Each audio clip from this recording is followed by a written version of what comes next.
বাংলাদেশের মধ্যে আল্লাহ আল্লাহ তুমি আমাদের আল্লাহ এরকম নেতা আমাদের সামনে আল্লাহ কবুল করা যারা আমাদের দেশের জন্য মঙ্গল হয় আল্লাহ দয়া করিয়া বেঁচে আছেন আল্লাহ দয়া করিয়া পুনরায় আবার দেশ আল্লাহ কণ্ঠস্বর আল্লাহ তুমি কবুল করে নাও বাংলাদেশের উপর তোমার দেশে আল্লাহ সব কিছু শৃঙ্খলাহীন যে সমস্ত নেতা নেত্রীরা আছেন এখানে আমাদের সবাইকে মাফ করে দাও করে হাদিস সবার দুনিয়াতে নাই আল্লাহ ওনার মুসফায়ানি সকিরা আলিমায় দুলকি বালা ইলাহা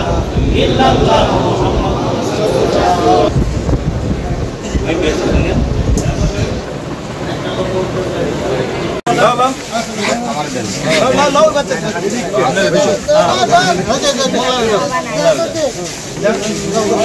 না বলা না দিকটা নাও না বলা তুমি ভাই